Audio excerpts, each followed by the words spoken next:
Hello, everybody. Jim Coyle with Indiana Sports Beat Radio and Zach Browning from thehoosier.com coming to you from Simon Scott Assembly Hall, where Darian DeVries has just been announced as Indiana's 31st men's basketball coach. And it comes at a time where Indiana has suffered through 8 years of a lot of up and downs, Zach, but he didn't, what I would say, win the press conference, but a lot of people said, well, that's good. He is a basketball coach. He's not a philosopher or a car salesman, and I'm good with the hire. I think I am too, and it was one of those things. You didn't see the band out there when he got dropped off last night on his flight. It wasn't one of those flashy things. The press conference wasn't flashy. It was kind of a business as usual. It was kind of a business approach to this press conference. And that's really how the hiring process has been for Indiana, and I think that's what Darian DeVries kind of brings to Indiana. He brings that business approach. It's not going to be flashy, but it will get the job done. Yeah, and he's done well. Let's be honest. He went to Drake and had phenomenal success. They had had one 20-win season, I think, prior to him arriving, and he gave them 6, took them to the NCAA tournament multiple times, and then he moved on to West Virginia, built a last-place program into a winner that made the NCAA tournament. That's right, I said they made it because Bubba Cunningham has robbed them. But that aside, he's bringing his son to Indiana, who is a phenomenal player. He suffered it was one of the 2 catastrophic injuries his team had going down the stretch. But he's got some pieces to start with. If Luke Goody gets his waiver to come back, in addition to Trent Sisley, I don't know if Zerno is still going to be in the fold. Bryson Tucker has said, hey, I'm not in the portal yet, and he's going to talk to the rest of the players. Yeah, he did say he would talk to the rest of the players. He'd kind of give them his approach. It's one of those things where DeVries wasn't going to push it. If a player sees that there's greener grass elsewhere, then he's going to let them go that way because he understands they didn't come to play at Indiana because of him. They came for the past regime. So he understands. And what he's doing, and I think it was really important in the press conference, he noted he's trying to build a roster that has the most talent, but that talent has to fit together. That talent has to be able to piece together. It's a puzzle. The pieces, you have to have nice, talented pieces, but they have to fit together, and I think that'll be really important the next couple of weeks as he tries to build out this roster. Scott Dolson talked about one of the things that led him to Darian DeVries was that he felt that he had a grasp of modern basketball and roster construction and how he approaches the game, which has been a sticking point for the last 4 years.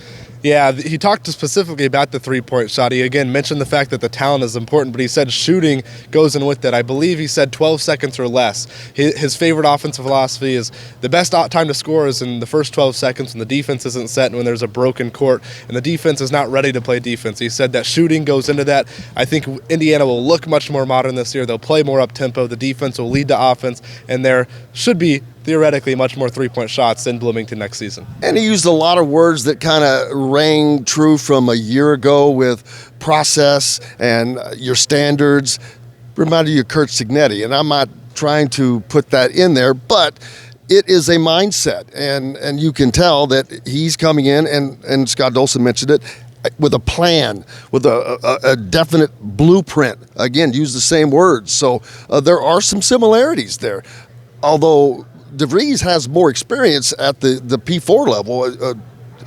Curt had none, as a matter of fact. So he's got a leg up, and we've seen that he did well at that level. And so it should be an easy step moving on to Indiana, where he will have much greater resources. I think that's the biggest thing, and you kind of mentioned it, the buzzwords, the Curt Cignetti buzzwords were there, the process-oriented. He talked about having shorter practices than usual, the fact that he's got to build guys around him that he trusts with the coaching staff. That's all there, and I think that while the Cignetti similarities aren't all the way there, I think it's more of a similarity with the fact that that's what good coaching takes. It's not necessarily that that's what Cignetti does and that's what works. It's what good coaching does. Winning coaching does. Yeah. So you got to surround yourself with people that are good people, whether it's players, whether it's coaches. You have to be process oriented, and the shorter practices, that's kind of the new kind of era, the new thing with college athletics. So he said the right things in that aspect. Well, I look again at Curt Cignetti, who does a lot less live tackling, doesn't do live tackling anymore.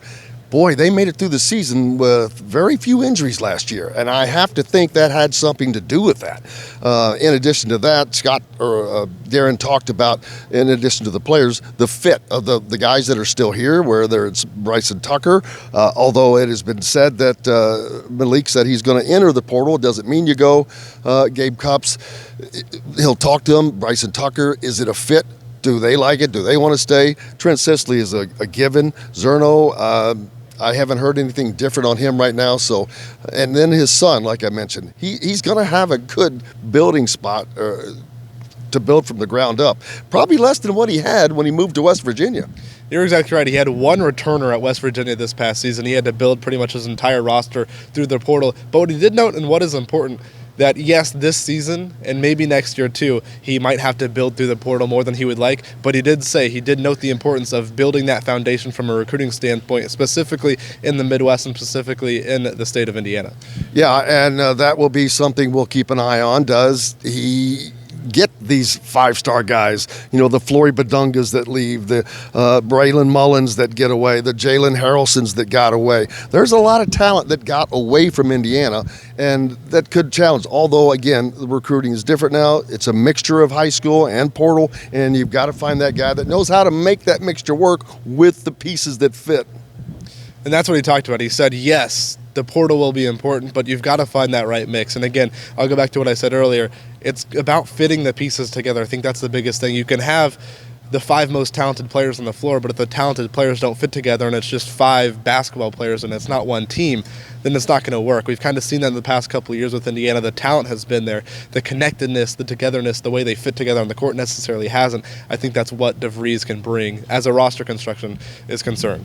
And he has a little bit of an advantage because they got screwed out of the tournament and weren't playing. He was available, so that probably sped up the process a little bit. But I'm looking at the transfer portal, which opens Monday for everyone else. It's already open for Indiana players, but a lot of these coaches are going to be coaching and playing still. So if there are guys that are hitting the portal, he can talk to them before they really have a chance to.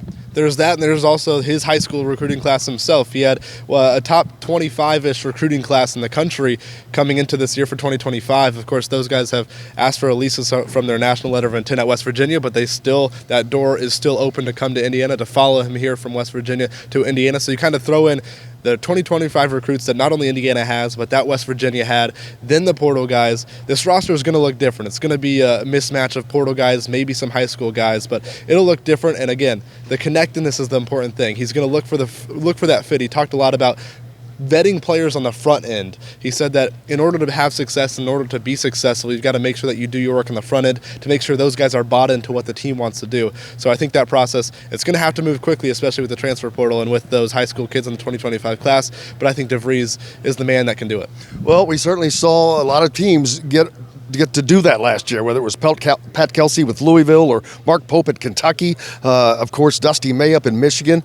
It can happen. It can happen fast, and I don't see why Indiana, they will be winning next year. I'm not going to predict a Big Ten championship, but they will be winning. And when you say it's going to look different, not only is it going to look different, it's going to look different because they're going to be a team playing in a system that looks recognizable, I think, to the average fan. And that's another one of the big points that he hit on. He said he knows, and the team will know, that they've quote-unquote made it when they can have a random person just sit down on their couch, watch an Indiana game, and say, you know what, win or lose, that was good Indiana basketball. I think that's important. The process is always so important. We talked about it with Kurt Snetti. That's one of the things that he's big on.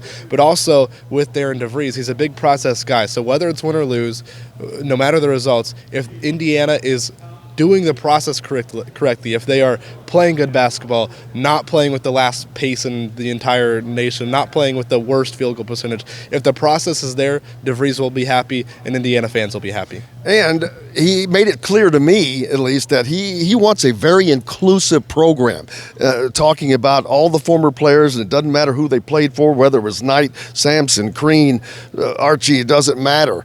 He wants them to be proud of the program because he's probably seen it hasn't been that way, and that's not good for any program. So he knows he needs to bring that together, and I think that's pretty wise of someone to be able to see that from the outside so clearly and go to work on that. Yeah, he talked about bringing the past to the present, if that makes sense. He said Indiana's past is its past. It's a great past, and you can't necessarily get rid of that. The history is what it is. It hasn't been that way in some time now, but he said he's now in charge of making that history repeat itself now in his time here in Bloomington. Absolutely. Zach Browning, I didn't realize you were that tall, man. You're as tall as I am, and you may have a half inch on me. Maybe. The hair might do it. There you go. Zach Browning from thehoosier.com. Make sure you go there.